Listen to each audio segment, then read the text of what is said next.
Hey, Justin, just wanted to check in. Was Representative Graber able to get all the information and the login and stuff? Great.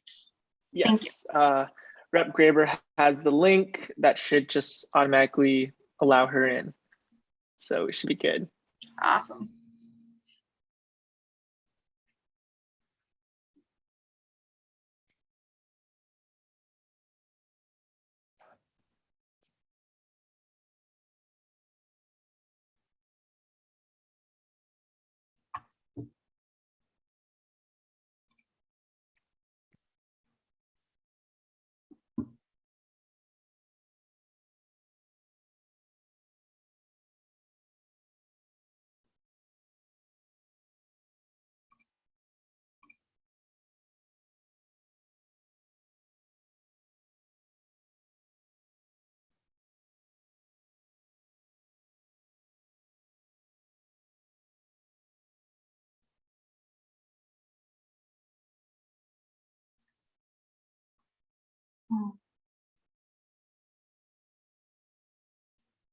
Let me see if we get anybody else.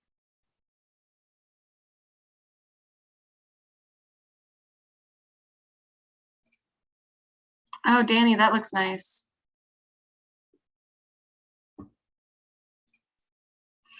All right, good evening, everybody. It is 5:01, so we'll go ahead and get started. As per usual, this meeting is being recorded as well as live streamed onto the city website and YouTube. Please raise your hands using the raise hand function when you'd like to speak, so we can try to be careful of the crosstalk. And with that, John Trin, our chair, please take it away. Thank you.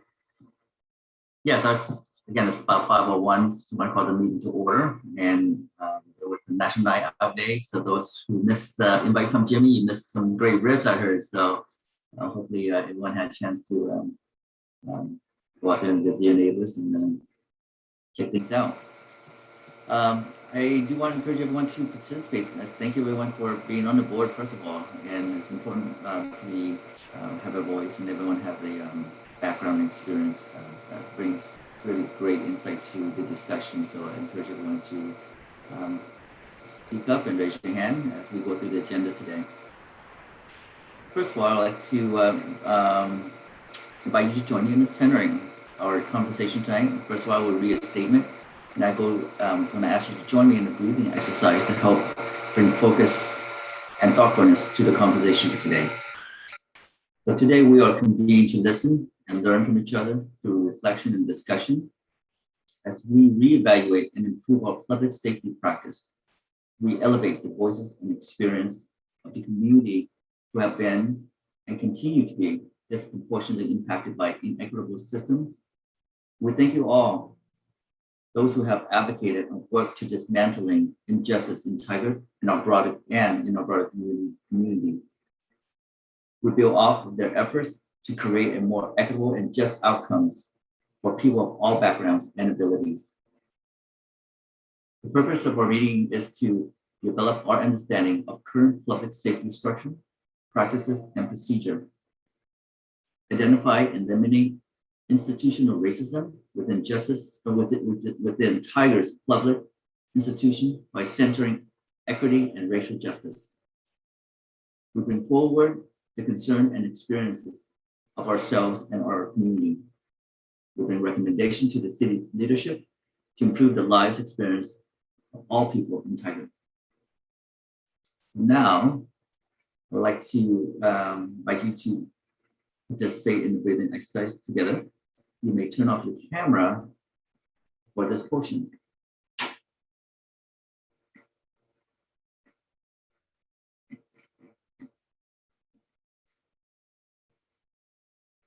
Close your eyes or gaze softly downward.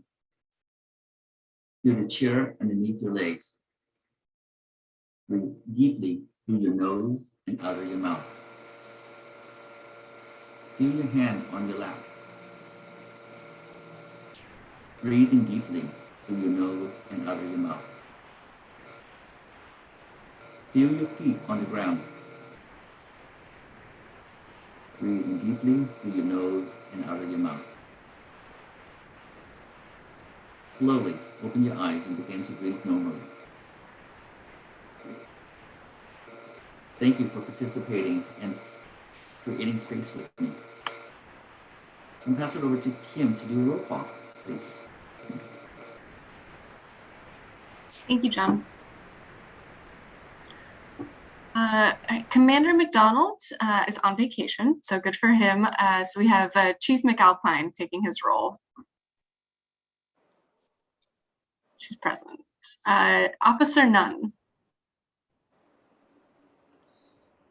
Yeah, I'm he isn't here. able to make it, or, oh, good. Thanks, Nick. And Shelby Rahala. Here. Michael O'Brien. Here. Adi Rahima is not able to join us this evening. Emilio Calderon. Here. Liz Newton. Here. John Trin. Here. Jimmy Brown. Here. Lee Landers. Here. Patty Lofgren. Nope. Justin Lowe. Present. Danny Rauda. Here. Valerie Sasaki. Here. Sean Stoldryer. Here. Nick Jarmer. Here, thank you. Thanks. And Jeff Mott. Here. All right, that is roll. Thank you, John. Thank you. Kim, has anyone signed up to speak tonight? No one signed up to speak this evening, but we did receive one public comment from Mr. Antonelli, which was forwarded to the board this afternoon. Great, thank you very much. So tonight, no community members have joined to speak. Public comments are vital to the board mission, and we welcome community feedback on our work. So if you have comments for the board, written testimony must be submitted by 4:30 p.m. the day of the scheduled meeting. If you would like to speak at our meeting, please email our staff, eduardo@tigard-or.gov. That's EDUARDOR@tigard-or.gov. Additional detail and instructions are available at www.tigard-or.gov/PSAB. So with that, I'm going to go into next agenda item, which is the legislative update and conversation with our representative, Graber and Chief McAlpine. So pass it over to the chief. Thank you, John. Thank you, everybody. Go ahead, Kim. Go ahead.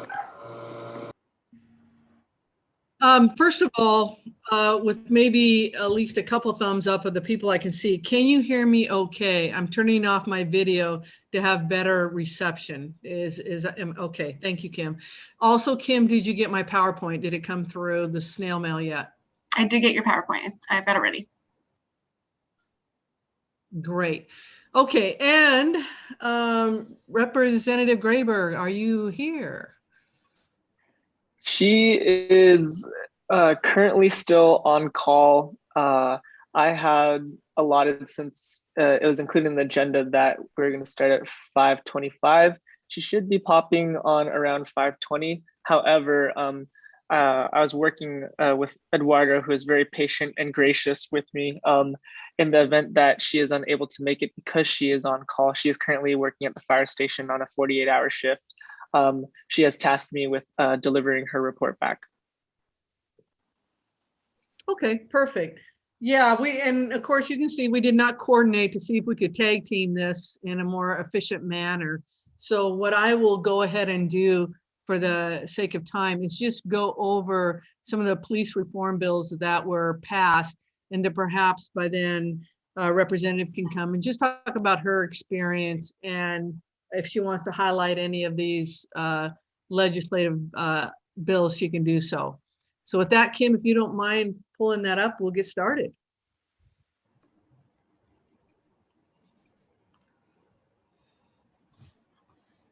There you go.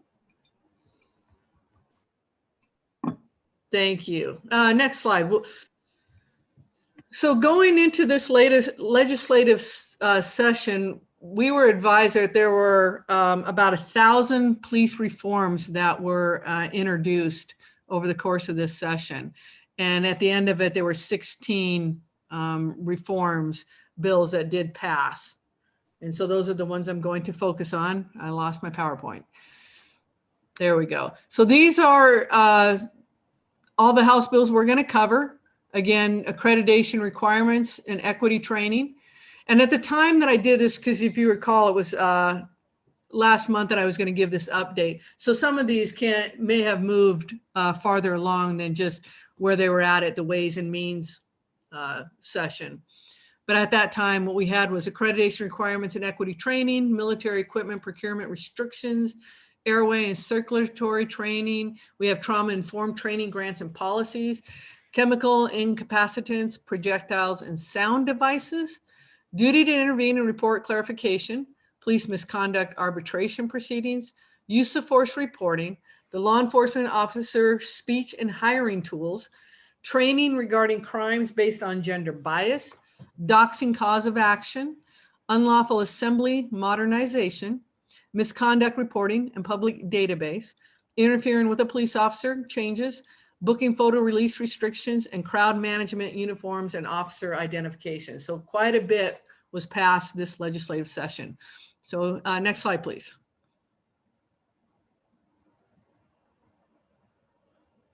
So on accreditation requirements, basically if you saw that if any police agency with 35 or more sworn, it was going to mandate that you receive some sort of accreditation, whether that's through CALEA or Oregon Accreditation Alliance, which is what Tigard is. But you would see the timelines here that requires law enforcement agencies with 100 and more to be accredited by July 2025. And then 35 or more, which was what we would fall under, would be by July 1st, 2026. And again, the good news is that not only are we accredited, but we are going through our reaccreditation process. I think we're in year 2 of 3, and then next year we'll get our reaccreditation status, hopefully. Probably the best way to do this is if anybody has any questions before I move on, if the particular one that might be the most helpful to all of you. I'll look for hands. Any questions on accreditation?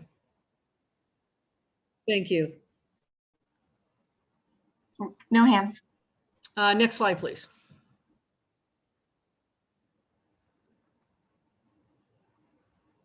And we will move on. Thank you. Oh, again, okay. And it just goes into a little bit more what the key provisions are. And it adds 2 public members to the Board of Public Safety Standards and Training, adds 1 more public member to the Police Policy Committee. I will say at this time that they are looking for a public member to join that Police Policy Committee. So if anybody here on this board is interested, please reach out to Eduardo and I'll get you that information on what that might entail and if you would like to be considered. Again, directs department to develop statewide equity training programs for police officers and requires training for basic certification as police officers. So again, DPSST, our Basic Police Academy, will be charged with developing that statewide equity training. And then it provides that police officers certification may be denied, suspended, or revoked if an officer has, and I'm going to lower my screen here, apologize, been discharged for cause for use of excessive force, abuse of lawful authority, or discriminatory in policing, and takes effect on the 91st day after the date in which the session adjourned. And if you did not know, I am on the Police Policy Committee. So we meet quarterly to review all the standards on those who may have been suspended or revoked. We look at the entire packet and we will vote to remove somebody's certification from DPSST. So again, if that's interest down the road, I'll be happy to talk a little bit more about that in one of our other sessions. Again, that's accreditation and equity training. Any questions? No hands. Next slide. Perfect. So military equipment procurement restrictions, again, that is a kind of a national concern on how police look more military, using military procurement when you're talking about armed vehicles, things of that nature. So what this law does is it prohibits law enforcement agencies from receiving the following property from a military surplus program: unmanned aircraft systems that are armored or weaponized, aircraft that are combat configured or combat coded, grenades or similar explosives or grenade launchers, or firearm silencers. Prohibits that a law enforcement agency purchase allowable property from a military surplus program, and to not use any federal funds for the purchase. Again, we don't have any of this, so we don't have to make any adjustments or impacted by that. Next slide.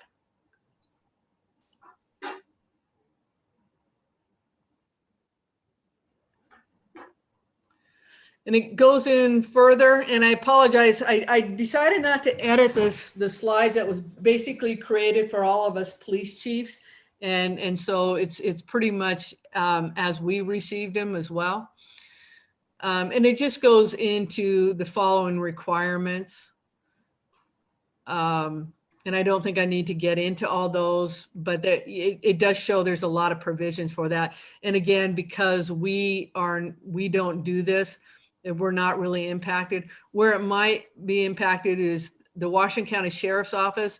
They oversee the tactical team, or SWAT, you may know them as. And so if they have any type of armored vehicles for their high risk entries, they would have to meet these provisions. Next.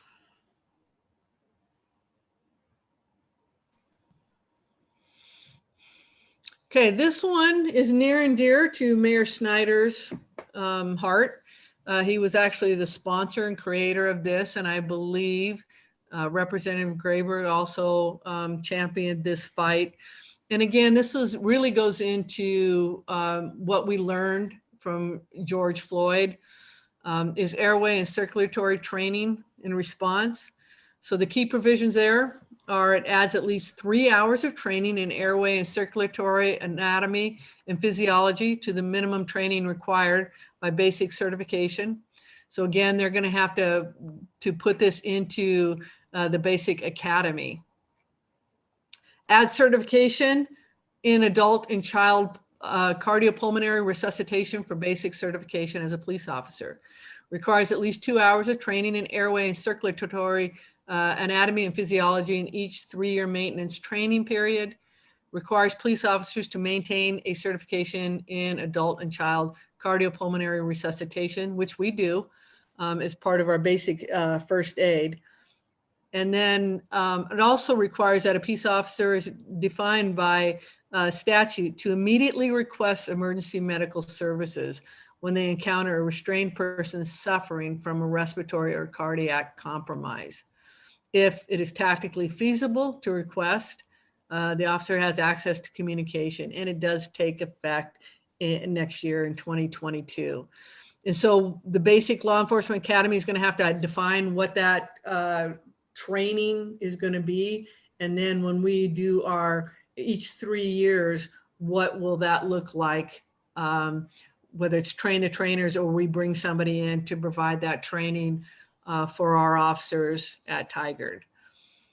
Any questions on that? No hands. Okay, next slide, please.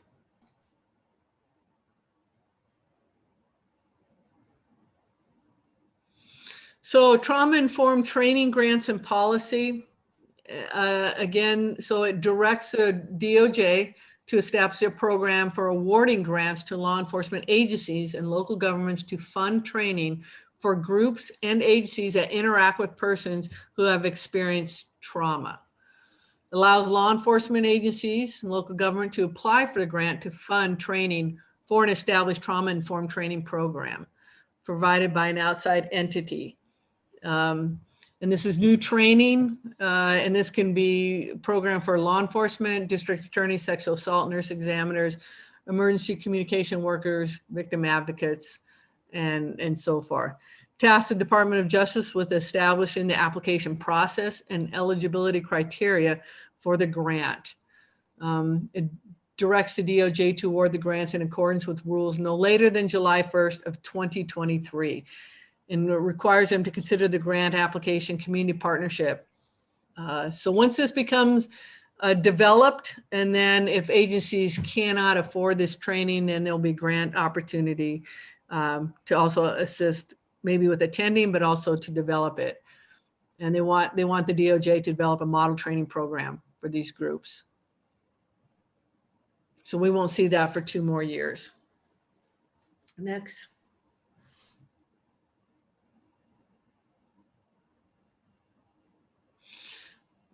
Further key provisions is requires a model trauma-informed training program to include the following. And so it lays out what the minimum criteria is.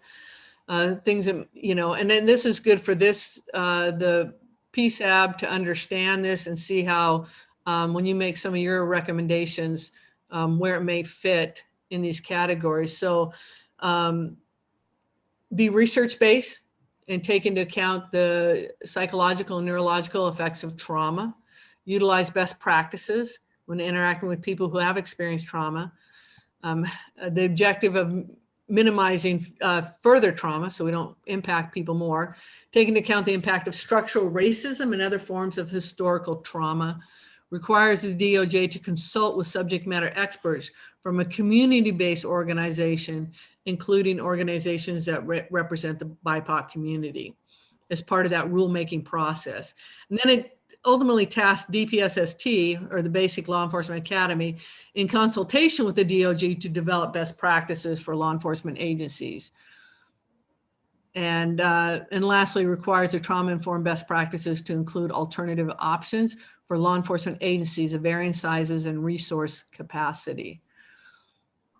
So very exciting to get this curriculum up and going. And we'll see what it looks like. All right, we have a question from Any John. questions on?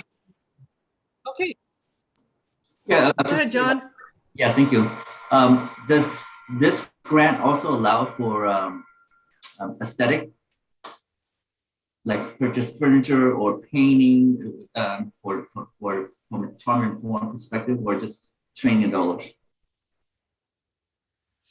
You know, that's a good question. I don't know what it all entails other than what the key provisions are. So I think the group that's going to, I think they're tasked with DOJ to develop those. But I want to think that it's considered best practice of what the training curriculum will be. Thank you. And Justin has his hand up.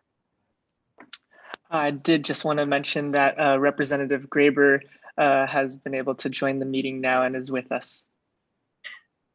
Great. Excellent. So, oh, and So Representative Graber, I just want to coordinate with her. At this point, I'm just about halfway through some of the House bills that were passed. And I don't know if after each one that I introduce, if you'd like to comment, or if you would like to just comment on your experiences as a whole at the end. I'm more than happy to do it either way. Sure, whatever works best. I am on shift at a fire station this evening, which is why I'm masked and in uniform. So hopefully I will not get called away. So whatever really works best with the flow, and I can just fill in any holes or answer questions about how we ended up with these different bills if folks would like. great. So I don't know if you got on. I just got on for House Bill 2575 was when I joined. Okay. I know the one previous was the AIRWAY circulatory training, and I let everybody know that was Mayor Snyder's, and you guys were sponsors. I'm happy to want to give you the opportunity to really talk about that, especially that's in your line of work as well. Is there anything else that you would like to add on that particular House bill? Sure. And, that really came about as a collaboration between when the mayor and I were discussing certain bills and some of the issues that we've had, that we've seen. Well, a lot of departments are already doing what this bill calls for. This creates that minimum standard, and it does two things. It gives folks, our officers are trained in how to do these holds, but they don't always have the understanding and the training of how the holds affect anatomy and circulation. And that's really important, especially in subjects in custody who have medical conditions.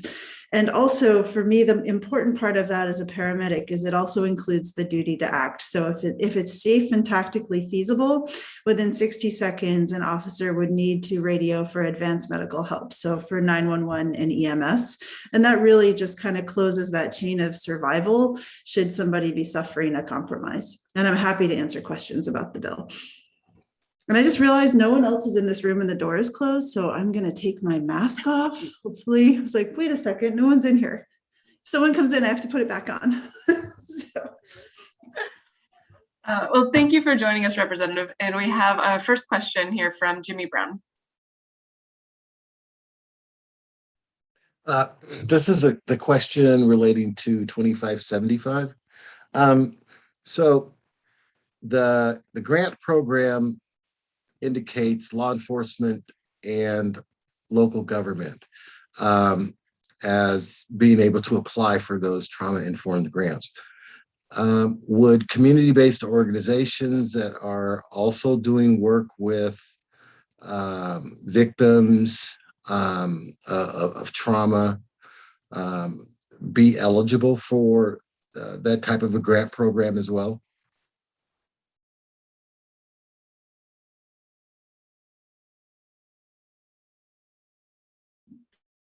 Jimmy, was that?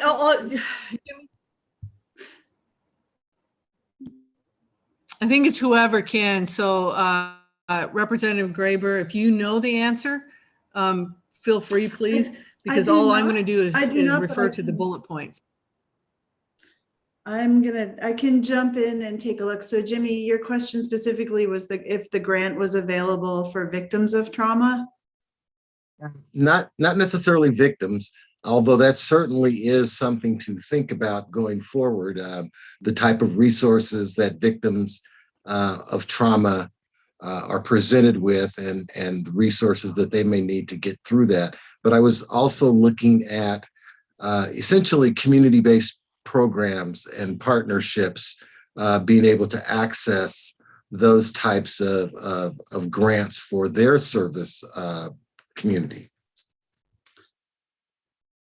And whether the program is going to allow that, as opposed to, I understand that the district attorneys are dealing with victims, and obviously police departments and other elements of local government, but they're not the only service providers out there dealing with victims of trauma. And we know that a number of trauma victims aren't comfortable going to organizations that may seem as though they have a certain power over them.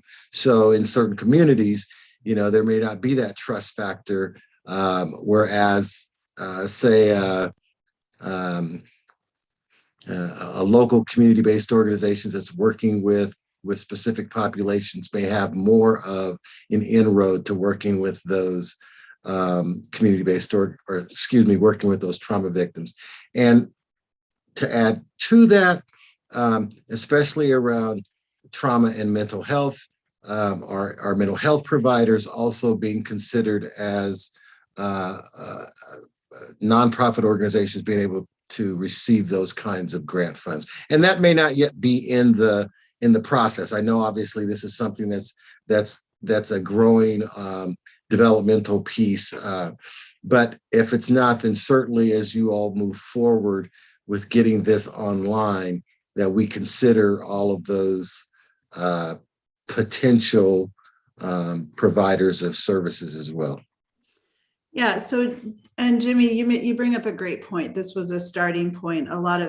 This was a whole fresh slate of bills, and this is what we're going to be building off of. But in this particular one, in 2575, it specifies law enforcement and local government only, but that they can work with victim advocacy groups. So that's one of the things that, as it's developed in rulemaking, I think this is where we'll be able to go in and tweak the bill going forward.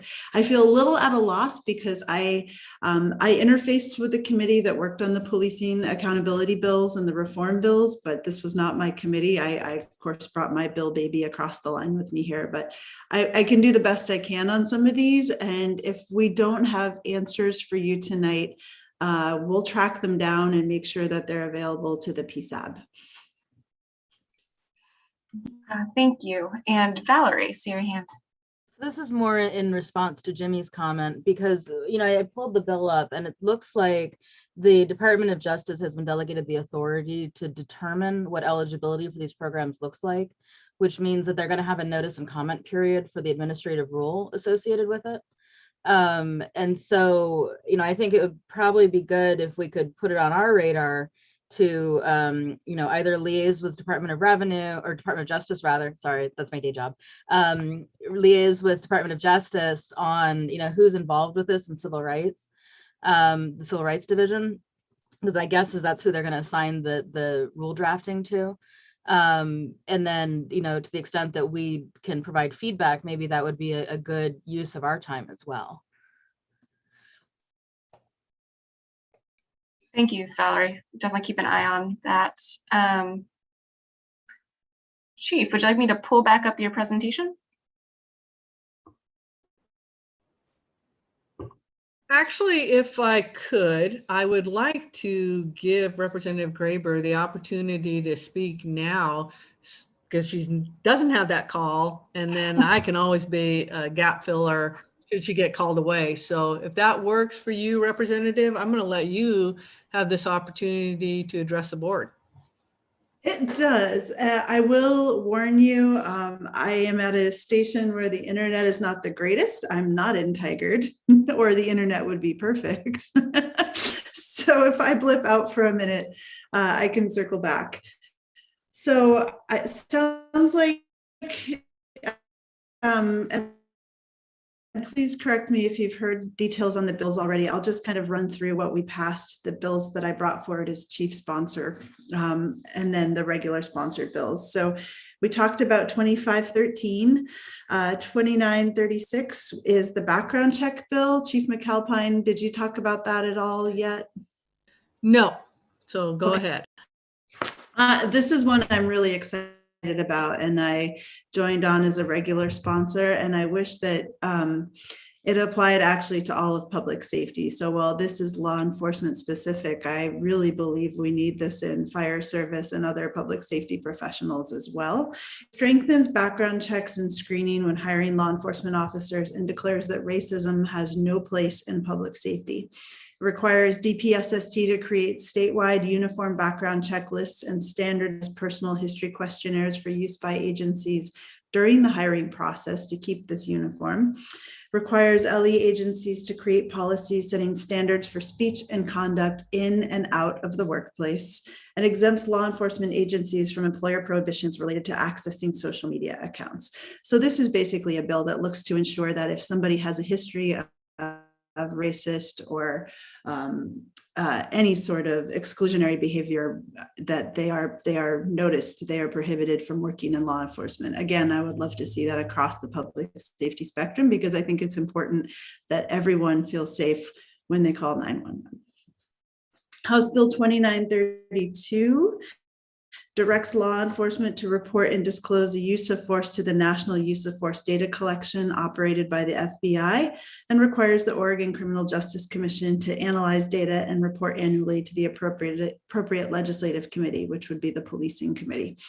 I'm sure Chief McAlpine, I'll go through these, Chief, and then if you want to circle back on some of them, that would be wonderful, and hopefully call gods will cooperate.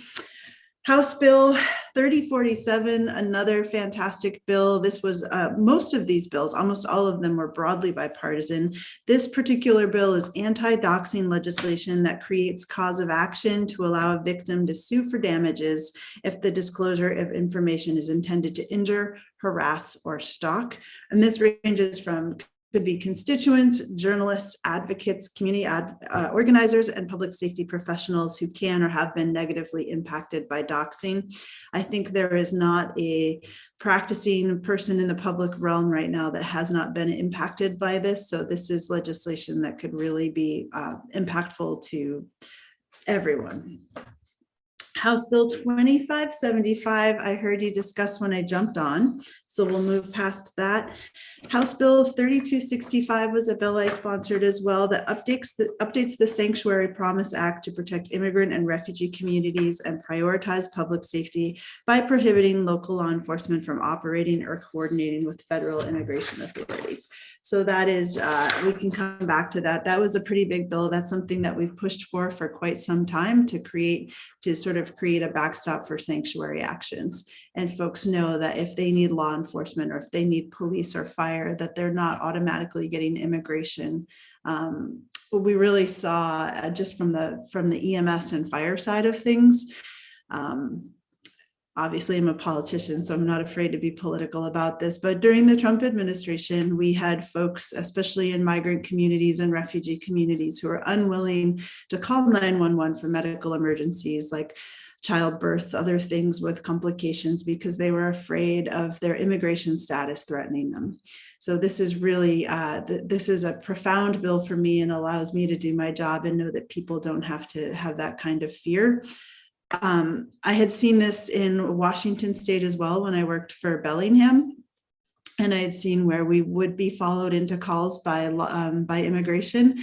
For the record, I have not seen that happen in Washington County, so I'm grateful for that. But this just makes sure that that doesn't happen in the future. A couple of bills that I think are of high interest to the PSAB is Senate Bill 204, which allows civilian or community oversight boards designated by I can't speak today, municipalities to have access to police reports to increase transparency and accountability to the public. Senate Bill 621, which I believe Chief McAlpine was in support of as well, that establishes local civilian oversight boards to oversee disciplinary matters concerning law enforcement. I will double check with her after that. House Bill 2986 requires law enforcement to be trained to investigate crimes motivated by gender bias. House Bill 2929 strengthens duty to report requirements for police misconduct or violations of minimum standards and requires report to be made to the direct supervisor or reporting officer. Again, this is a bill that I think would be wonderful to see spread across the sphere of public safety. House Bill 2930 establishes a commission to adopt uniform standards of conduct for law enforcement officers and disciplinary standards by which law enforcement agencies, oversight boards, and arbitrators shall make determinations regarding disciplinary action against law enforcement officers. So that was the arbitration bill. House Bill 3273 will restrict the use and access of mugshot photos to protect communities from external harassment. And Senate Bill 418 creates a rebuttable presumption that a statement made by a person under 18 years of age during an interview with law enforcement is involuntary if a member of law enforcement intentionally uses false information to elicit a statement. I'll be upfront right now. I don't know a whole lot about that particular bill, and I can look into more information if we need to know the background or where that came from. Some additional bills that are community safety and I think PSAB bills of interest. House Bill 2417, I'm a sponsor of this bill and incredibly excited about that. It expands crisis stabilization services and creates infrastructure for a 988 suicide crisis hotline. So this is going to create mental health avenues for more mental health support and additional help for our officers responding to these calls. House Bill 2928 regulates the use of chemical incapacitants, kinetic impact projectiles, strobe lights, and sound devices by law enforcement. House Bill 2481 prohibits LE agencies from receiving certain military-grade equipment from the federal government.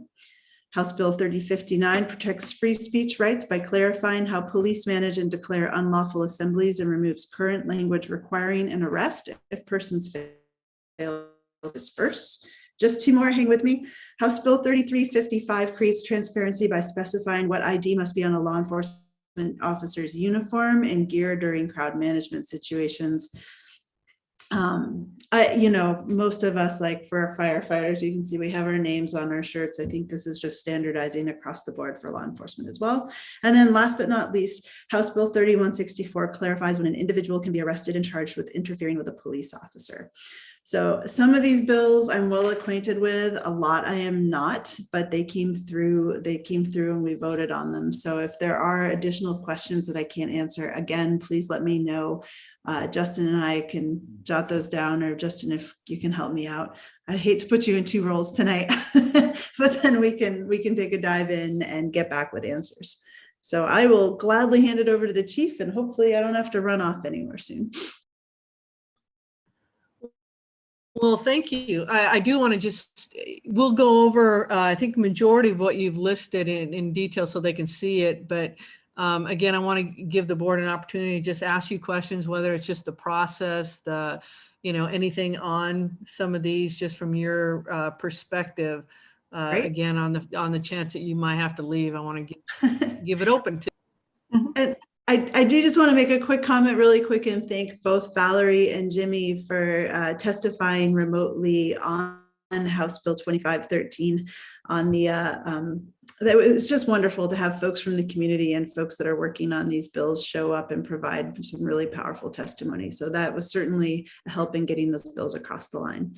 And also to Mayor Snyder for his help. He's not here though, so we don't have to worry about it. Valerie, please. So I was curious about 3265, which I think is the sanctuary update. Yeah. Because we had existing sanctuary laws prior to this, and I'm just curious if what holes this was intended to address, or what compliance had been, or more unfortunately not been, with respect to the existing sanctuary laws.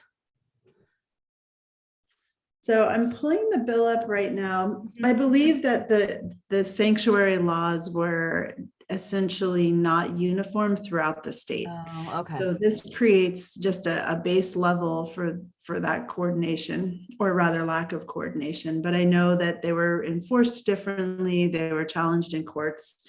I can get back, but it was actually it defined so being defined as sanctuary state and then having it clarified in this manner keeps it so that we're just keeping it clean. So we do have the sanctuary law. I'm just looking up the bill really quick. Yeah, of course. Yeah, we only had 3,000 pass before us. So, yes. Yep.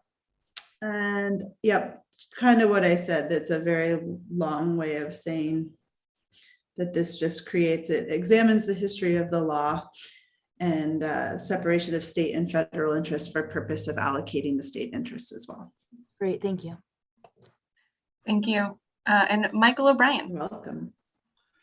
Thank you. Just a quick question about House Bill 3355, the one requiring officer identification during protest.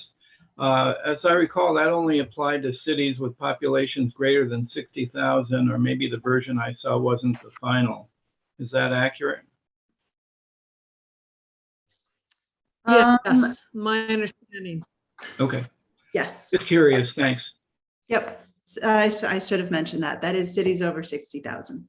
And that does not include Tigard. Not yet. Right. Thank you. And Jimmy.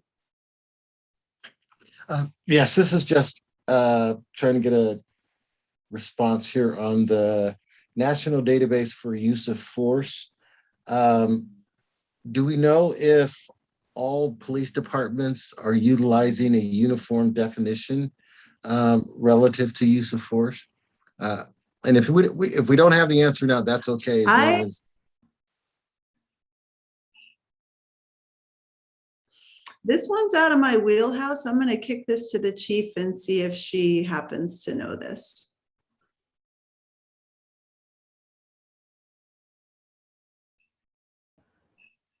Yeah, Jimmy, I do believe it does. I know that we participate already currently And so I think there is some standard language, but I will fact check myself to make sure. Thank you. Thank you. And any other questions for Representative Graber before we kick back to the chief's presentation, maybe about how anything applies to Tigard or the process? Valerie? So I just want to thank Representative Graber for taking the time out of your incredibly, obviously busy schedule to come talk with us today. I mean, I think, and I appreciate all that you've done to work towards equity and inclusion and eliminating bias from law enforcement in particular, you know, as our representative. So I just wanted to say thank you. Thank you. I want to give kudos to this PSAB and the city for putting this work together and really not just taking a skim at this, but diving in depth. And just also kudos. I work with police agencies across the state and across Washington County and in different cities. And we really do have a special group of officers, and it's great. And I'm not just because she's here, but Chief McAlpine is an extraordinary leader in this realm. And we're very fortunate to have her in Tigard. And I think just the work that's happening with our police department, with the chief, with the city, and in particular with this group, and really diving into these issues is essential for how we move forward. And we really are a role model. I brag about you all a lot, and don't be surprised if I'm calling on you more to testify as we continue to refine and work towards things. I'm going to stay on as long as I can. Right now and listen in, and if I have to jump off, it was really wonderful to see everyone. Thank you. Thank you, Representative. And Chief, I'll pull back up your presentation. Sounds good. Again, thank you, Representative Graber. I appreciate the partnership, and you know, you're willing to listen to all sides and do what's best for our community. So thank you for representing us in a very professional and inclusive manner. As we said, we've done the trauma informed, so I think we can move on to the next one.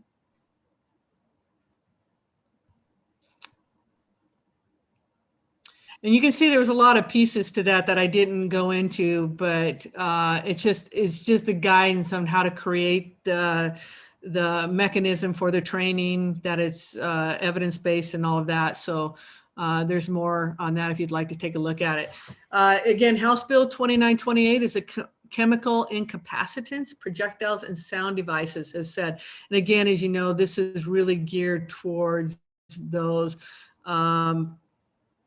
what might start out as a First Amendment right, may get into an unlawful assembly or riot. What this is meant to do is define all those and to prohibit law enforcement agencies from using a chemical incapacitant for crowd control. And there are exceptions. The circumstances constitute a riot as defined by ORS 166015. And the officer using the chemical incapacitant reasonably believes, and when to the extent the chemical incapacitant is used, that the use of the chemical incapacitant is necessary to terminate and prevent furtherance of riotous behavior.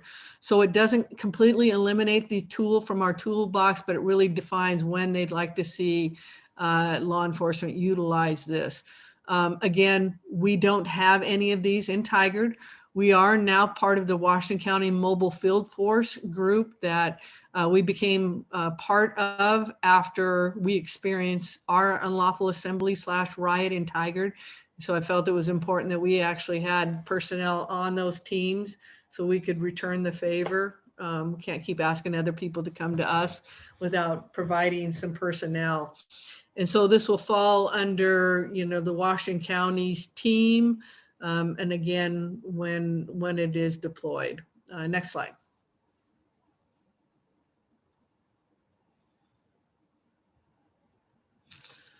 So as it continues on, prohibits law enforcement. If we go back one more, there's about 3 slides on this projectile that outlines it.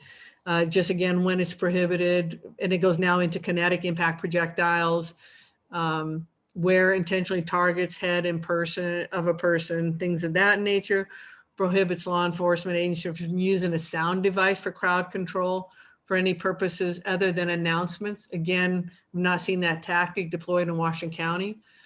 And then again, the kinetic impact projectile sound devices. Then when it's safe to do so, then obviously there's a caretaking portion of this. Attempt to have the injured person to safety, make sure they get medical help, do not prevent EMS from reaching the injured person, and take all reasonable action to accommodate disabilities when using or enforcing orders to disperse. And inform the federal law enforcement agency of those requirements. Next slide. And then again, the last part of this, using a proxy law enforcement agency to enact measures that a court or state has barred the law enforcement agency from using it. That's probably under the mutual aid agreements, whether, as we've seen from Portland, when they ask the feds to come in, things of that nature, it addresses that. Act in concert with another law enforcement agency to engage in misconduct barred by the court order or statute, and provides that a violation of this prohibition on using a proxy or acting in concert with another agency in contradiction to a court order. And this emergency clause takes effect on the date the governor signs the bill into law. Any questions on chemical incapacitants? Yes, there is a question from Valerie. Hi, Okay, Chief. Valerie. Thank you for walking through this. I know it's a lot. You know, so this bill seems like it was really in reaction to a lot of the things we saw happening in Portland last summer. You know, and probably not so much in other areas of the state. But I'm wondering, you know, because Tigard isn't doing this now, but I'm wondering what the parameters are within this Washington County task force that we're going to be involved with, because I think I agree with you. I think that's a great idea, and you know, sharing the burden makes a lot of sense. But you know, I don't. Which of these scenarios do you think would be an issue, and what techniques have, you know, been discussed being used with respect to the if a riot situation were to arise in, say, Beaverton? Absolutely, it's a great question, and you know, everybody's generally trained in the same federal entity that really does this. So my assumption is we've all get the basic training. I know in Tacoma we went to the same place, things of that nature. But for Washington County, I can tell you from experience over there, let's just say the last year, you know, the mobile field force was activated, a portion of a team. They were there here in Tigard, and other than their mere presence, they did not have to do anything else. Okay. We did the announcement over the PA to actually say it was an unlawful assembly, that they needed to disperse, and that it would be considered a riot. And then that's when mobile field force presented themselves, and this particular group dispersed at that time. So what their next tools would have been is really at this point was basically they go by what our rules of engagement are, and ours is just to protect life first and foremost, and some property. But as you can see, they damaged our building before we said enough is enough. And so they do adhere to basically the rules of the city. So if they come in to assist us, we're going to cover all of those rules of engagement prior. And now with this law, as it's going to get vetted, it really is going to kind of define what those engagement activities are going to be. Okay, so if I'm hearing you correctly, what this then does is it sets sort of a ceiling on sort of the maximum situations where you would be using force. But you know, the organization or the law enforcement agencies that are dealing with this may choose a more graduated degree of response. Absolutely. Okay, great, thank you. And Jimmy has a question. Chief, the bill. Hi, thank you so much for walking us through all this, because it is quite a bit of information. So if these are the prohibitions on the use of or not using these chemical incapacitants, what would be the consequences? Is that stated in the bill that if a department is found to be acting in violation of these prohibitions, there is a consequence of effect to doing that? If there is, I'm not aware of them yet, if they've been defined. And one of the things that I've seen obviously is, we're interpreting the words as much as anybody. And of course we have legal advisors telling us what this means and defining it. And that's why it's so important to get together and talk about the intent. Or what we've seen maybe in the past is, if you don't get your attorney general or your district attorneys on board, how do they interpret this? Because what you don't want is that interpretation to happen after the fact. And then they're saying, you didn't have the legal authority to do this, therefore I'm charging, or I'm X, Y, and Z. So I think we really have to do our due diligence of exactly what these words mean, what was the intent, and how we move forward. And I do have a retreat with the rest of the Oregon Association of Chiefs of Police and the Sheriff's Association to kind of go over some of these things, along with some legal advisors and district attorneys, to do just that. So when it prohibits, and then what the consequences are, that's what we're gonna find out. A violation of a state law, would the DA step in? Is it definitely under the civil liability? All of those kinds of things.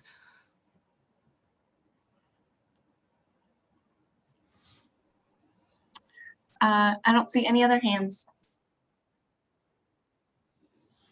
Okay, we'll go to the next one. So here's obviously a very big one on the national level as well. The duty to intervene and report. Key provisions here: it removes the requirement that an officer intervene for misconduct by another officer that constitutes a violation of the minimum standards of physical, emotional, intellectual, and moral fitness for public safety personnel. Clarifies that an officer that witnesses another officer engaged in misconduct, including unjustified or excessive use of force, sexual harassment, or sexual misconduct, discrimination, or crime, or violation of the minimum standards for fitness, shall make a report as soon as practical, but no later than 72 hours after witnessing the misconduct. And I think there's another part to this. Next slide. The key provisions are: it clarifies that law enforcement officer who witnesses another officer engaged in misconduct shall report. And it's to your direct supervisor, a person in the reporting officer's chain of command, and to DPSST. Requires a person who receives a report of misconduct, if they do not have the authority to direct an investigation into the misconduct, to forward that report to a person who has that authority to direct into the alleged misconduct as soon as practical, but no later than 72 hours after receiving the report. And then it further requires law enforcement unit that receives a report of misconduct or violation to complete an investigation within 3 months after the date of the report, unless circumstances prevent the investigation from being completed. And I don't know if there's one more slide, Kim.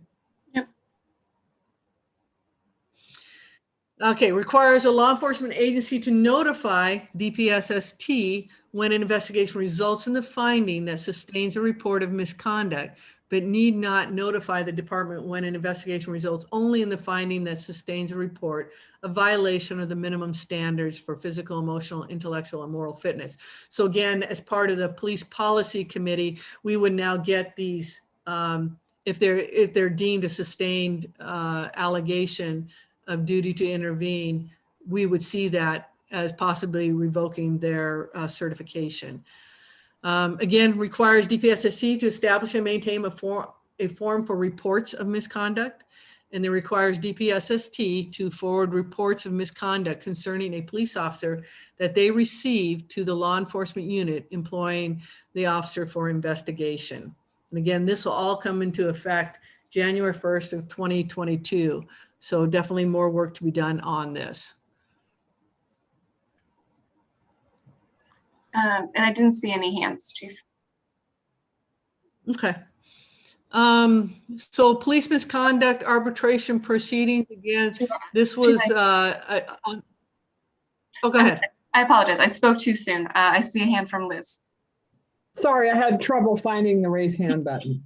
Hey, Chief, when we were discussing our policies, we already have a policy about requiring intervention, right? It might not be exactly like this one, but could you talk a little bit about that? I seem to remember that that's part of our training and policies already. So could you talk a little bit about that? Thanks. Absolutely. Yes, when that came up, we didn't wait for legislative to tell us to do it. We thought it was the right thing to do, and so we put it in our policy to make it very clear our expectations. Now, what may happen is, as you know, we work with Lexipol and their attorneys, and then they'll look at this House Bill 2929, and oftentimes they will give us model policy. And so there may be some tweaks in our language that'll conform to now this law. But yes, we already have it. It's in existence. We have the mandated investigation. Now this piece also adds the reporting mechanism to DPSST, and to also have the Police Policy Committee look at those for possible decertification.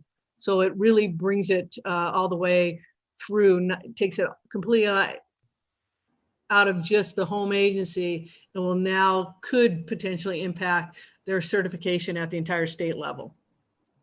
Thanks. That's what I was looking for. I wondered how that might affect the policy what we have, but I appreciate it. Thank you. And we have a question Absolutely. from Jim. And we have a question from Jimmy.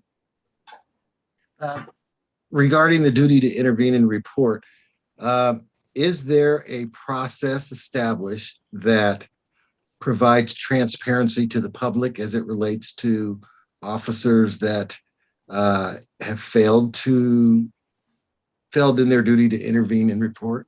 I know that some of the activity that happens at DPSST is really internal oriented, but this seems to me to be something that would be really appropriate for the community at large or the public at large to have some information about.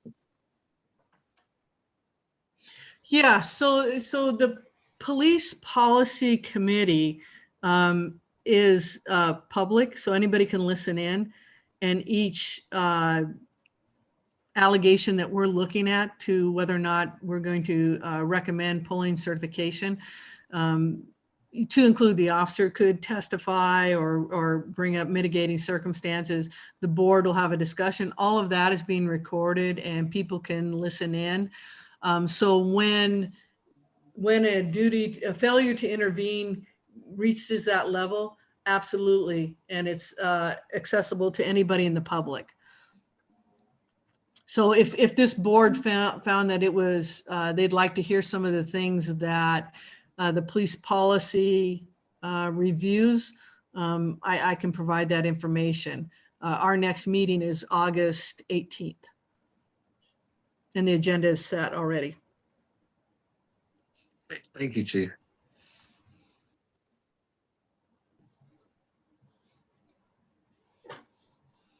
All right, no further questions. So moving on. So 2930 police misconduct arbitration proceedings. Again, this was a national topic of discussion, was the sense that I think you probably heard many police chiefs or public officials saying we've tried to remove an officer or tried to get them disciplined only to lose out in arbitration. I believe this effort was trying to provide guidelines for that. So the key provisions here: removes discipline matrix or discipline guide as a mandatory subject of collective bargaining for law enforcement.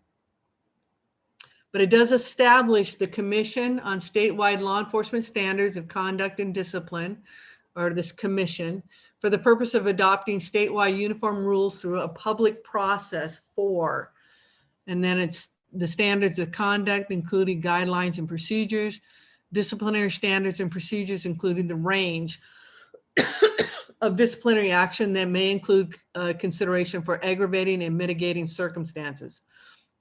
And then specifies the membership of the commission requires the commission to establish an open hearings process that includes public notice, outreach, and public hearings. And I believe that is what DPSS2T is doing, is reaching out to see if there are members of the public who would like to be part of this public process. So previous to that, there was a call to have a disciplinary matrix established by a certain date. And so TPOA, our collective bargaining unit, and management, we had established a discipline matrix that hasn't been enacted into their contract, but we did at least work jointly together to identify that. And so now what we'll see is what this commission comes up with as standard of conduct under certain violations. And then we would all be subject to the same disciplinary ranges for that. And so that is going to be an interesting one, and some work that needs to be done. There might be another slide to this one. There is. Okay, so it requires a uniform standard to address, at a minimum, standards of conduct and discipline regarding, and this is where they've specified specific allegations and really want some uniform standards, and not be able to, kind of deviate from that unless there are mitigations or aggravated factors. And so you can see what those are listed there. And again, those would be part of the Police Policy Commission to look at some of those as well. And there's another slide. Next one. There you go. And it requires the ERB, Employment Relations Board, to appoint an arbitrator from a list of qualified, indifferent, unbiased arbitrators, and allows each party an opportunity to object to the ERB's appointed arbitrator. It does require law enforcement agencies and arbitrators presiding over alleged misconduct cases to make discipline determinations that adhere to the rules adopted by the commission. And then requires that the standard arbitrators apply in police discipline cases be just cause. Of course, we want that protection, and defines what just cause is. And then sets a standard of evidence at preponderance of the evidence instead of, beyond a reasonable doubt. It's preponderance of the evidence.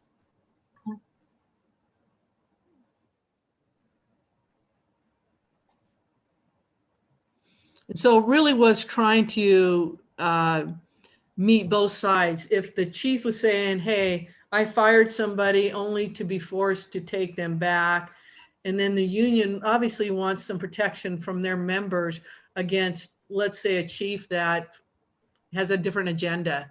And so how can you really hear both sides and make sure that it's for just cause and consistent throughout the state? And I think this is their attempt to make this a little more streamlined, especially in the areas that they listed. That's very important to the state. I believe Valerie had a question. Yes, I do. Go ahead, Valerie. Yeah, sorry, me again. So it looks like this is not applicable to current collective bargaining agreements. It's only it only applies to collective bargaining agreements that are entered into after whatever the final date of session was, which I think was the end of June. So when does Tigard's collective bargaining agreement end, and what do you think the impact of this is going to be on the collective bargaining agreement? And maybe Officer Nunn might want to weigh in as well. Well, we had an Nick, idea. would you like to weigh in first?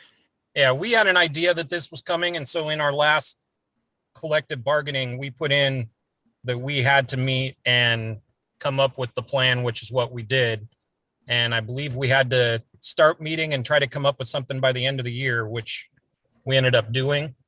So it was already written in our contract expecting that something like this was going to come. Okay, great. Thank you. And Justin, I saw your hand earlier. Did you have your question answered? Yes, I did. Okay, great. Any other questions about House Bill 2930? Okay. So use of force reporting, House Bill 2932, requires police agencies to participate in the national use of force data collection operated by the FBI, requires the Criminal Justice Commission to analyze the data from the FBI use of force database and submit a report of the analysis to an appropriate committee or interim committee of the Legislative Assembly, and that would take place in effect January 1st, 2022. Again, knowing that this was important, knowing that it was possibly moving that way, there are many, many law enforcement agencies in Oregon that are already reporting their data to the FBI. And I think that was one of the things that we were lobbying is don't create a new entity to collect this, but since we're already reporting to the FBI, can we just identify that as the recipient of all this information, because they too will then be able to compare it to other states and cities and so forth. I don't think there's another slide on this one, Kim. Can you check? There's not. Okay, so yeah, so again, something we already do, and I just think this is best practice. We don't have any issues with that. Obviously, like any data, it's just the interpretation or the analysis that anybody would want to see what that looks like. Any questions on that? I don't see any hands. Okay, next slide. Perfect. Okay, House Bill 2936, Law Enforcement Officers Speech and Hiring Tools. Key provisions makes findings that racism has no place in public safety and that law enforcement officers hold a unique position in our community.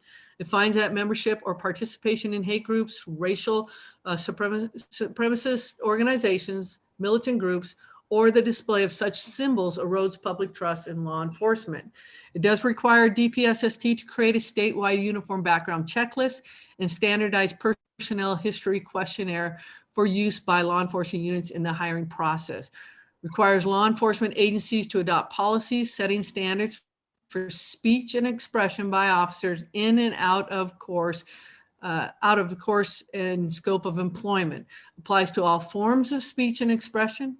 Specifies that policies must not violate constitutional rights to free speech and expression. And I think there's another slide to this. Requires a pre-employment background to include a description of the investigation, including information about a psychiatric or psychological evaluation of the applicant and an evaluator's assessment of the applicant's tendencies, feelings, and opinions on diverse cultures, races, and ethnicity, and differing social, political, economic, and life statuses. Investigation of the applicant's finances and identification of at least 3 references provided by the applicant and interviewed by law enforcement unit. And requires employers to provide employment information to law enforcement units for the purpose of hiring public safety officers when the request is made in writing and accompanied by a notarized authorization. Now, the interesting part is we do all of this already. So again, what this through legislation is they're trying to make it consistent throughout all the departments in Oregon, and especially if there's either a rule or a smaller agency, then and you felt like you didn't have time to do thorough investigations, now you're required to. The nuances where I see in here is understanding defining protected speech and what we can, because as I think I explained to you guys in one other meeting that there is law that says that we can't say, go open up your social media page so I can see if you're making these racial comments.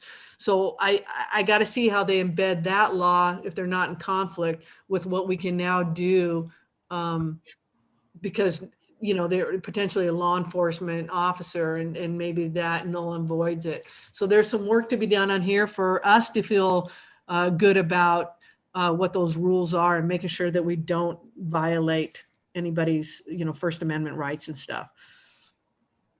Is there another slide on that one, Kim? There is.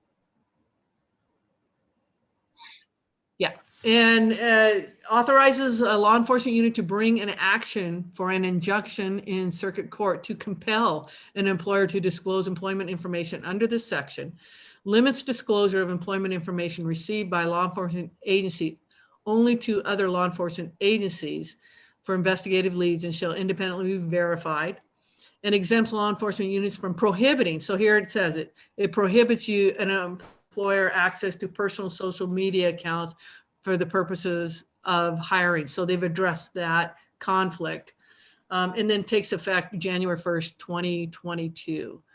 And then the uniform background, standardized personal history checklist, not required for hiring corrections officers until they punt that off till 2023.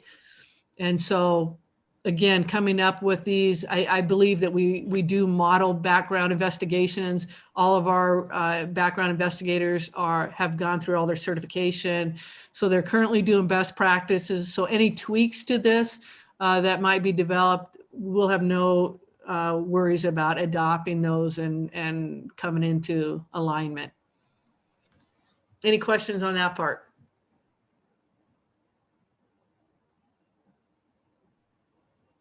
I don't see any hands.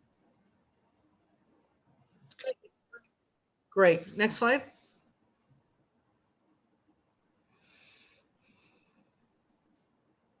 So training regarding crimes based on gender.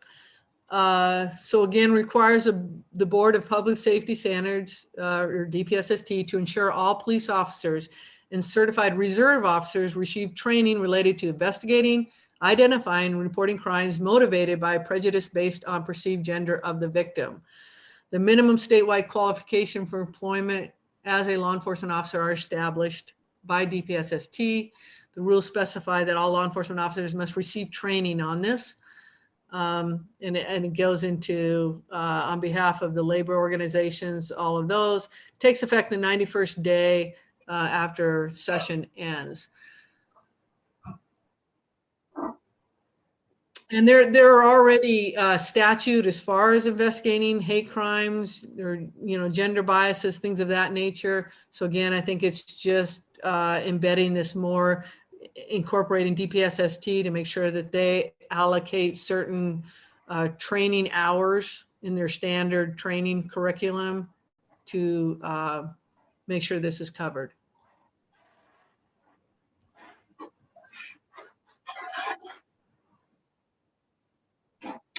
And I don't see any questions. Yep. Great, thank you. As Representative Graber talked about, the unlawful assembly. Oh wait, I think didn't we have doxing? Yep. Go one too far. Okay, doxing, cause of action. Again, it just provides a mechanism for some recourse.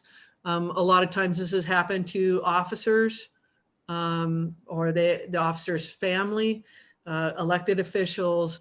And so it really does give an opportunity to, you know, address this.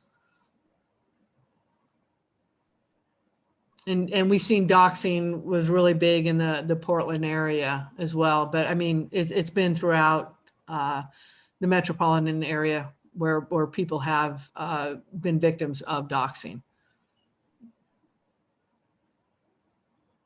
Any questions on that? No, I don't see any hands. Okay. I think we're coming towards the end. Unlawful assembly modernization. There is a current ORS that directs local authorities to go amongst an unlawfully or riotous assembly group and command them to disperse. If the group does not immediately disperse after being commanded to do so, the local authority shall go among the persons assembled and shall arrest them or cause them to be arrested. This House bill amends that ORS to allow officials to go among the persons assembled in order the person to disperse, and removes the requirement to arrest the persons who fail to disperse as ordered.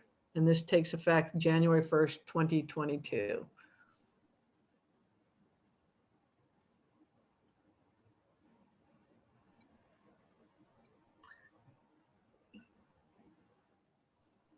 Are there any questions? Seeing none. Okay, House Bill 3145, misconduct reporting and public database key provisions. So this database kind of has to be created. Requires a law enforcement agency to report discipline imposed on a police officer that includes an economic sanction to DPSST once the discipline is final and the arbitration process is complete. And then it gives those. That's already in place. We've been doing that for years, even before I got here. It requires DPSST to add the reported discipline of police officers involving economic sanctions to a statewide online database of suspensions and revocations of police officers that is accessible by the public. Requires DPSST to publish the information related to sustained economic discipline of an officer within 10 days after receiving the notice of discipline. And this takes effect January 1st, 2022. So that while we already do the reporting, this really adds to that database. Access to the public for that also can be accessed by our background investigators.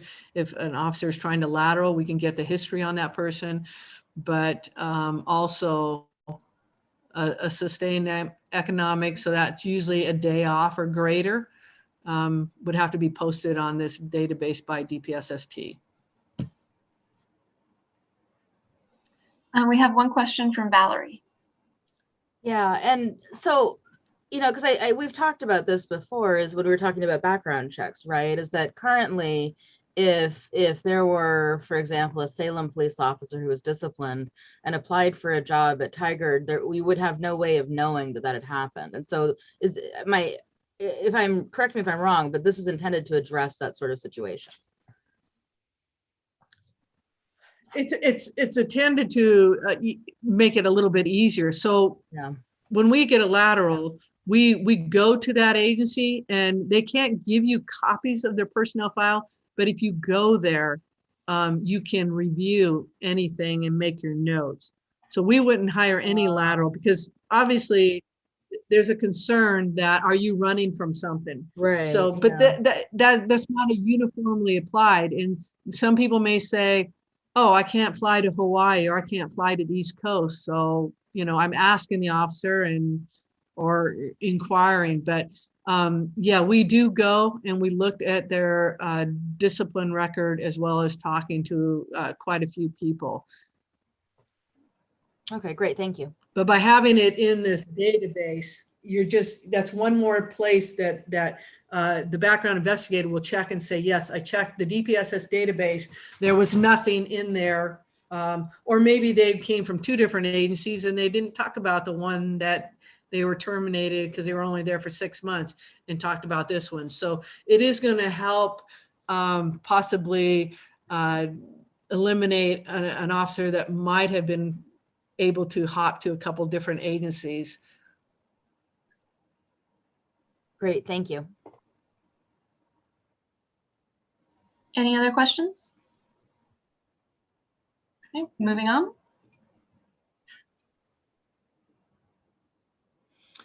Interfering with a police officer, there are changes. It removes the refusal to obey a lawful order by a police officer as an element constituting the crime of interfering with a police officer. Provides that crime of interfering with a police officer occurs when a person intentionally or knowingly acts in a manner that prevents or attempts to prevent the peace officer or parole officer or probation officer from performing the lawful duties of the officer with regards to another person or a criminal investigation. Prohibits the arrest of a person for the crime of interfering with a peace officer if the person is arrested or charged for another offense based on the same conduct. So you can't stack it. Emergency clauses take effect when the governor signs a bill into law.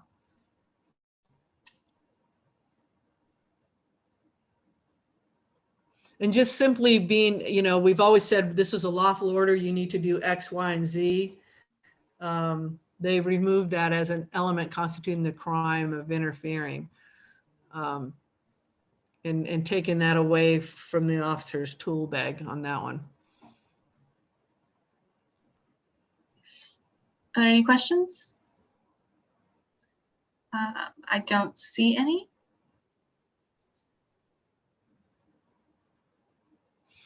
And as mentioned, booking photo release restrictions, it now prohibits the release of a booking photo by law enforcement agencies to anyone except to, and then it lists who they are that they can do. Requires a publish for pay publication to remove or destroy booking photos. And it really, I think it was intended basically to, if you just arrested, but they hadn't been convicted, and now you put this person's photo out there for everybody, that you're really creating an undue hardship for them and predisposing them. And so I think that, you know, somebody wanted this removed. It was something new. When I came to Oregon, we didn't do that in Tacoma unless they were actually after the trial. Here we would, if we had a booking photo and it was, we thought it was of a public interest, like we arrested somebody for, let's say, a stranger rape or sexual assault or something along those, where we thought it was important that the community need to see, we would put that photo out long before there was ever a trial or anything. And so this really just tells you, you can't do that anymore. It really controls what you, when and where you can release it. Any questions on 3273? All right, moving on.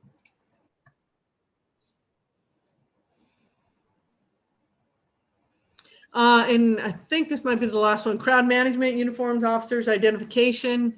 Again, as Judge O'Brien alluded to, it was originally, I think, at 100,000 population, but there were some cities that really wanted this, and so asked it to drop down to 60,000. We haven't got our new census, but I believe Tigard is at 53 or 54. But it defines crowd management as a public security practice in which large crowds of 50 persons or more are managed to prevent the outbreak of crowd crushes, affrays, fights, or riots. Again, populations over 60,000, directs law enforcement agencies to adopt a policy prohibiting the intentional obscuring of the required identification. I think there's another slide to this. A lot more to this. Requires law enforcement who is on duty and assigned to work the crowd control of in a city of over 60,000 to have, and again, it really kind of outlines this. This is all stuff that we already do. It's in our uniforms. If we have, well, we have members of the mobile field force, and they also have identifiers on there. So this is no change to us, even though, because we could, as part of the Washington County, conceivably go out to Hillsborough or Beaverton, who have populations over 100,000. We could have officers deployed as a mobile field force. So then this would apply. And it just goes into, for whatever reasons, they exempt the Oregon State Police. I don't know the history behind that. And it goes into effect the date the governor signs the bill. And I think to alleviate some of the concerns, the history that I heard, mostly again coming out of Portland, was that if history had it, the officers had their names, and that's when they would be subject to doxing or these things on social media. So they either obscured it or put a different identifier. And I think also having the doxing law into effect is going to help officers as well. And they addressed it under that bill as well. Any questions about I 3355?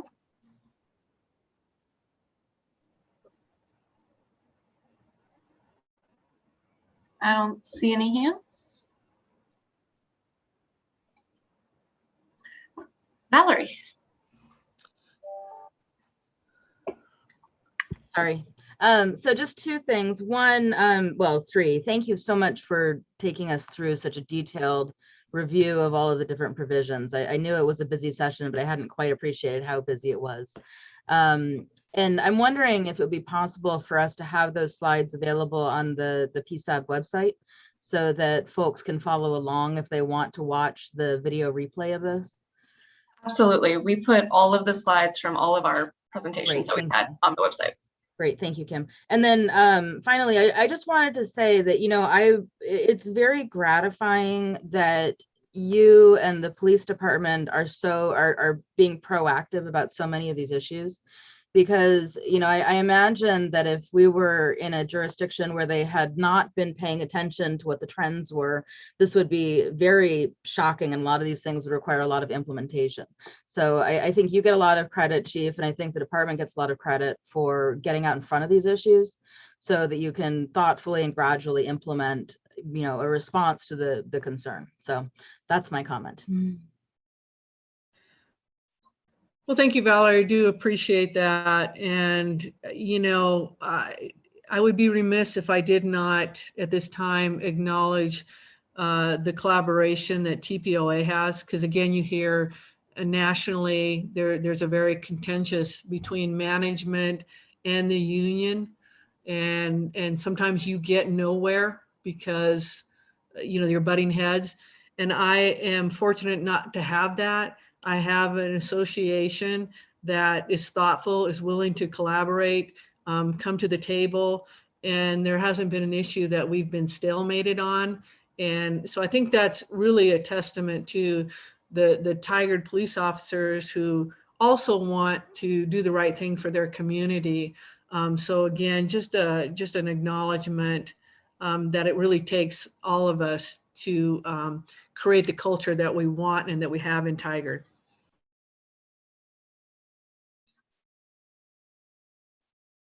Are there any other questions about the bills that we were walked through? Yes, John. I'm just curious because some of them are, most of them are effective on January 1st of 2022.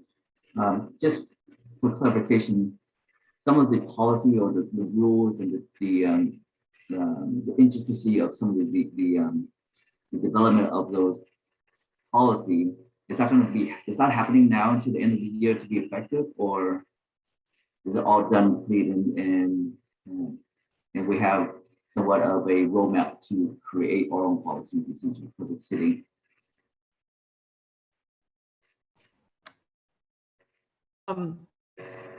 You're right. I mean, we have to have a spreadsheet to see when certain things are effective immediately, those that are coming in the near horizon, and those that might be a year off.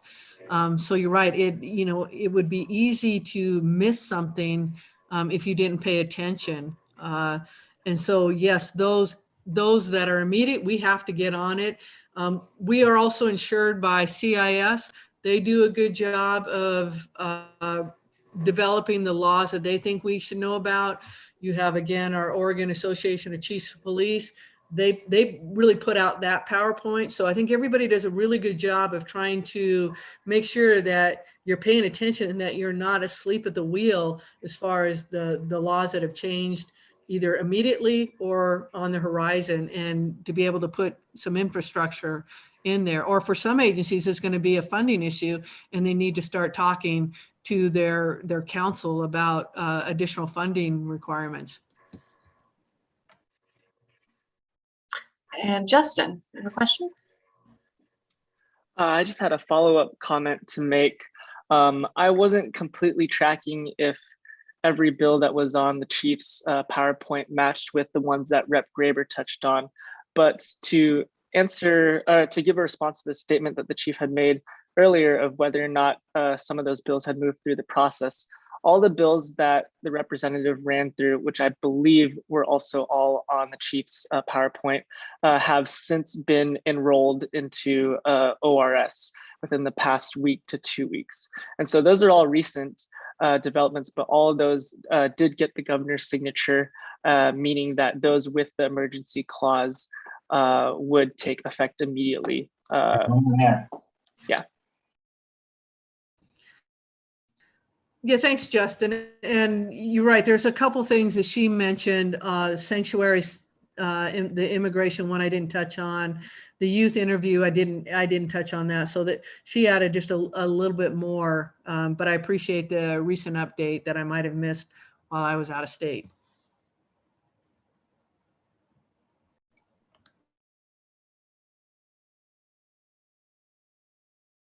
Any other questions? All right. Seeing none, John, I think we can move into the last topic on our agenda.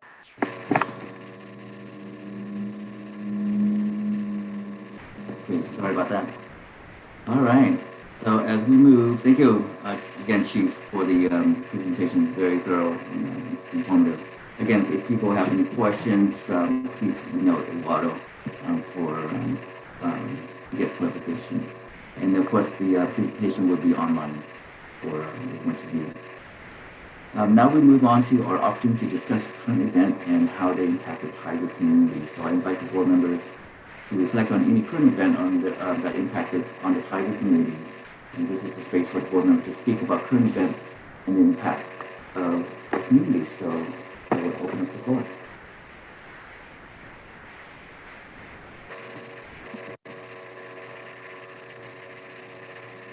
Jimmy, please. So we received a report from Commander McDonald from Eduardo earlier in the week, I believe, relating to Tigard police force responses data from 2018 to 2020. And I believe this was a report that he put together off of some comments from our last meeting. So in looking at the data, the force response data, in 2018, we had 57 total force responses. 2019, we were at 55. 2020, we were at 47. The numbers aren't great, but I was looking at information relating to subjects' race from that same period of time, 2018 to 2019, 2020. And although the numbers are small, aggregately wise, in 2018, there were 16 FRs involving Black community members. 2019, there were 7. 2020, there were 7. When you look at our Latino community members, 10 in 2018, 11 in 2019, and 6 in 2020. What kind of jumped out at me when I was looking at this was what I believe may be the disproportionality as it connects to people of color and the use of force. So my first question is, and again, you know, this may be something that we can bring up in our next meeting if the department wants to go back and look at it. The percentage of FR force response with African Americans in 2020 thus far is at 14.89%.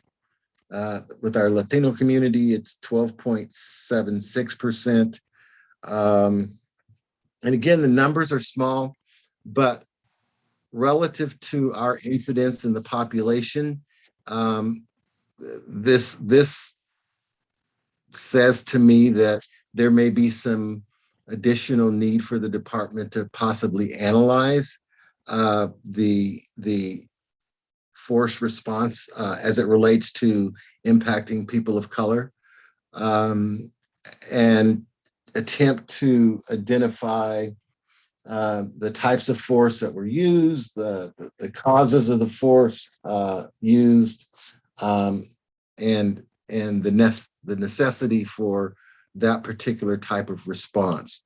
And again, it may be a definition issue in terms of force response. It may be, if handcuffs are used, that's a force response. If it's beyond just say taking someone physically to the ground as a force use, or unholstering one's weapon is a force response.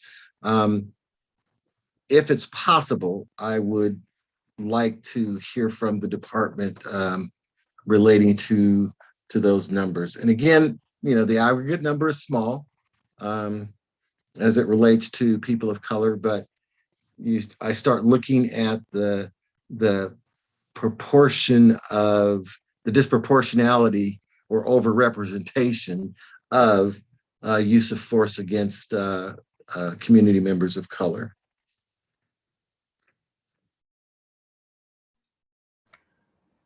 Jimmy, that is possible. We do an analysis, but I think what you're talking about is even getting more specific. We look at it at the time, and then also when we're doing our annual report. But I think if I'm understanding, for this group, you want to go beyond the numbers and have kind of the story, the narrative, to see what leads up to these reported use of force, especially with our communities of color. So we can do that. So that's not great. I think that's really what it's about. Like I said, the numbers are small, but again, we're looking at how people view how the department interacts with them in the community setting. And again, I don't know, the report doesn't tell us the type of incidences. Was it a traffic stop? Was it someone running through the mall? It doesn't give us that kind of deep dive, but I'm pretty sure that you all have that kind of information. And I think from a committee perspective, it would be worthwhile for us to have that. Yes, we do have that information. We're going to have to probably collect it in a different format or narrative way to be able to present or paint a picture a little clearer. So give me just a little bit of time to do that, but duly noted. It's not great. No problem. I mean, I know you guys are doing some other things as well. So as you get to it, it's just something that could be put on the board. Thank you, Jimmy, for bringing that up. And Sean, please.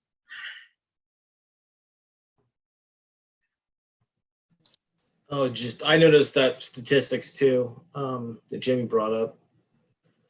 I don't know if I've shared this with, but I don't know if I've shared this with this group, but my kids were in Tigard Tualatin, and they have these room clears that they do when there's a child that acts out and gets violent.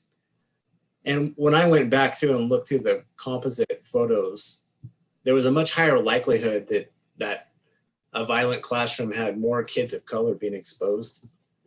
So I do wonder about that, and I share Jimmy's questions. To add to that, though, I hope the department can keep the names of the individuals confidential as we learn what actions occurred. That's it. Thank you. Thank you, Sean. And Valerie? So, and it's interesting that you mentioned students, because one data point that I think would be helpful is if we included the age of the person against whom force was used when you're going back and revisiting this data. I think our juvenile population, and it doesn't have to be like age by year, but I think juvenile, non-juvenile would make sense, because I think our juvenile population is significantly more diverse than the adult population in this community. And so, I think it would help us understand some of the challenges that the police department is facing, and also, some of the challenges that the communities are facing when looking at this. Because when I looked at this, yes, Jimmy's right, the numbers are relatively small, but for example, in 2018, the list is 16 African Americans out of 57 total. So that's about a third. And I think we all know the population of Tigard is not a third African-American. So, you know, I found that pretty troubling. And so I would like us to do a deeper dive on it if it's possible. Yeah, and just to clarify, in 2018, we also had TriMet, and we were participating in downtown Sure. Portland. Sure. So Yeah, and then we have to probably separate. Yeah, and that makes sense. I mean, that helps paint the picture, right? As between, you know, because there is a drop off in 19, although 19 is pretty similar to 20, even though the total numbers went down significantly in 20, right? By, you know, what, 8 or so. So I mean, I just think it'd be helpful for us to have that complete picture, particularly as we're going into the policing and the schools unit, which is coming up towards the end of our discussions here. I think it will give us some context for that. Okay, thank you, Valerie. We will move forward with collecting some more data points. And Justin, please. Thank you. I would definitely like to second the comments that both Jimmy and Valerie made, and also regarding the data point of including age or like category of juvenile, non-juvenile. My question that I'd be very curious if the department has capacity to respond to or give further context to is I'm looking at the behavioral health incidence numbers. And first off, I understand that that is a very broad phrase to be using and labeling. And I'm aware that, you know, as we've discussed in meetings way back, that a domestic violence incident could maybe start off as a behavioral health call, but then due to the presence of someone's life being in danger, that could then escalate to where use of force may or may not be necessary, but it still gets marked as a behavioral health incident. So I'd be very curious to see what that looks like broken down, much like how Valerie mentioned, if we could dive into the ages or at least juvenile, non-juvenile, you know, what type of incidents make up behavioral health incidents, just so that way we see what is being responded to. And I know that both the chief and commander have mentioned multiple times that there are many behavioral health events that their officers just step away from. So I would like to see what these ones include, since they do involve use of force. And then my second part that I'm curious about is that number in 2019 feels awfully large. You know, 22 out of the 55 force responses involved behavioral health incidents, and that chalks up to 40%. Granted, it drops significantly in 2020, only then making 23% of force responses. I'd be curious to what made 2019 an anomaly, but also on the positive end, I'd be very curious to understand what caused the drop. I know that you all have been utilizing the mental health response team in coordination with Washington County. I wonder if that played a role in this drop, or if there are other factors related to the department regarding the policies or trainings that you and the commanders have been pushing forward that created that drop, because I do appreciate the fact that those numbers did drop down, especially in a year when that was our main pandemic year and folks were experiencing mental health crises and behavioral health incidents.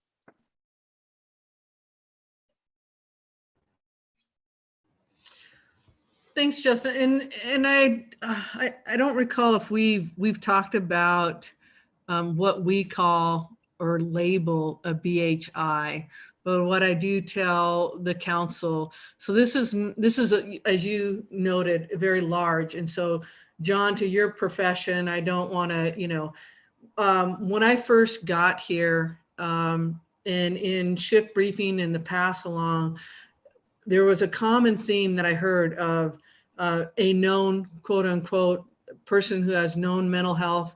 There was houselessness issues, and there were addiction and alcohol. So what I wanted to do was start tracking how many, because I was just shocked at the the number compared to when I came from Tacoma. Now put it in context with Tacoma, maybe it's our shift briefing. We're talking about homicides, robbery, sexual assaults, because you're a major city. So maybe our big efforts on mental health, substance disorders, things of that nature, that's the level that we seem to talk about. So I started asking our folks to put in the CAD call if it had one of those three components. And I was very clear, we're not diagnosing anybody. So if a family member said, oh, this person is X, Y, and Z, or they knew from past issues or they knew they were houseless, or they knew that, well, they were intoxicated at the time or appeared to be. So we weren't diagnosing or labeling, but we put BHI in the CAD call so that our crime analyst could then pull it up.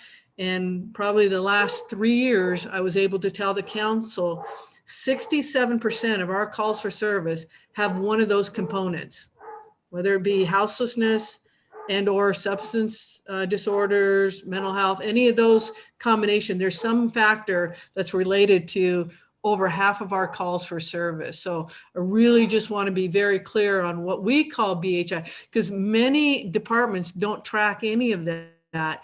I went to one conference that they did team up with PSU they didn't encompass all of that. So again, want to really be clear of what we call a BHI, but this is what do the officers see at that moment in time when they're dealing with an issue. Thank Hope you. that makes sense, and I'll follow up when we do the data, and I'll reiterate as well. Thank you, Chief. I appreciate that. I do see Valerie and Jimmy's hands, but I do want to ask, is there anyone else in the group who hasn't had a chance to speak this evening, who has any questions or anything they'd like to ask about the data? Valerie, please. Sorry, Kim, I'm aware I've been talking a lot tonight, so I appreciate your creating space for other people. So I guess one of the things that did occur to me, Chief, when I was listening to Justin talk with you about this, is the housed versus unhoused population. And to the extent that that's, that data has been tracked, I would like to see that, because that's part of a larger discussion that we've been having in this community and in Metro about, homelessness in suburban communities and just, moving out from the larger, more urban environments. Because there may be opportunities there as far as, pairing with other NGOs and things like that. So I think that would also inform our discussion. So that was my only point. Yeah, and that's going to be a little harder to do because we have these, kind of three buckets, and somebody could actually fit in all three buckets. But what we don't do is separate it. If you had just a person who was houseless but had no addictions or no mental illness, Right. I can't differentiate that from somebody who has all three. So I'll do my best to pull out the layers of what we have, but that part we haven't refined. Because even the 67%, we know that we're not everybody's following through and adding that to the CAD call. So it Right. still could be at 67%, somewhat underreported. Sure. Yeah. And I think it's just, these are really complicated multi-layer issues anyhow. So, I think it would help discussions that we would have if there were a way to at least present maybe the Venn diagram of how these things overlap. So. Thank you. And Jimmy. I just have a lot of questions at times. Sorry. This is an easy one though. Chief, are these calendar year numbers 2020? Are they January to December of 2020, January to December 19, et cetera, to 18? And if they are, Yes. do we have? They are. Okay. So we are now 8 months into 2021. Do we have information in these data points for this period, up to this period of time? We do. They probably haven't been totaled for the annual report. I've kind of encouraged our folks to do them in quarterly so that you're not doing a year's worth of data at once. But of course, as they come in, we have them and they're entered in. So if we don't have them tallied as we go, we do have access to them. Thanks, Chief. And Sean? Oh, this is probably too late to ask this question.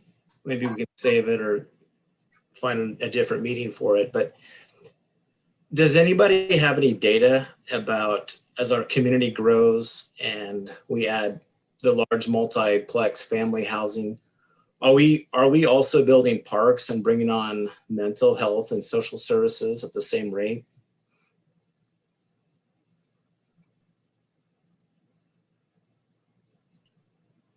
I don't think anybody's on who can.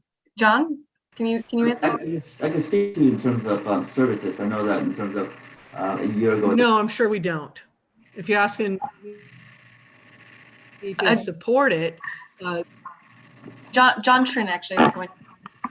Yeah. I know that a year ago they passed some bills regarding in terms of tax incorporation, and so the county is in charge of providing additional supportive services, especially working with folks who are marginalized and also houselessness, right? So you got the Metro bond to provide additional affordable housing, and last year they passed additional bill to provide supportive services. And so with supportive services, the county is looking at in terms of transitional housing, creating more housing navigator in terms of services for people to work with folks who are houseless, folks people who have mental health challenges or addiction challenges to get into housing, and also rent subsidy. So there are dollars coming down the pipeline to provide those types of services. Thanks, John. And thank you for your question, Sean. And then John, did you have another question? Yes, so the question regarding the data, I know that it's complicated. I know that our police officer are not or just reporting the BHI kind of information, but do we ask the individual if they have a diagnosis or do they have behavioral health or addiction issue? So be self-reporting rather than reporting from an officer?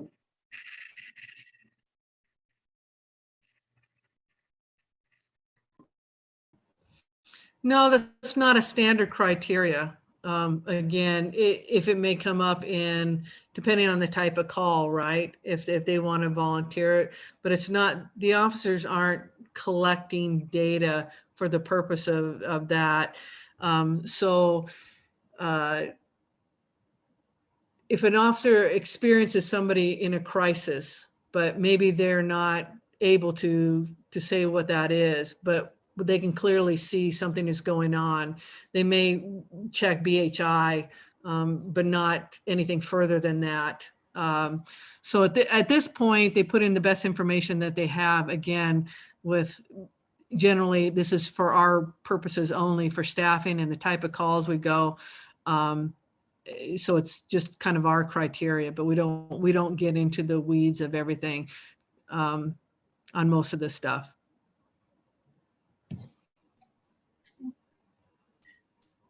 Thank you, Chief. All right, we are just about at time for this evening. So looking forward into the next few meetings, we'll be continuing our conversation on use of force, including talking about defensive tactics and vehicular tactics. We've got some guest speakers that some you'll recognize, some that are new that will be coming in the next couple of meetings. And with that, turn it over to John. Oh, and Justin, did you have one last comment? I'm so sorry. I just remembered this, and I'm not sure if he has said anything or if this will affect his membership in PSAB moving forward. But I did want to give Abdi a shout out. He left for Howard University in Washington, D.C. Just a couple days ago.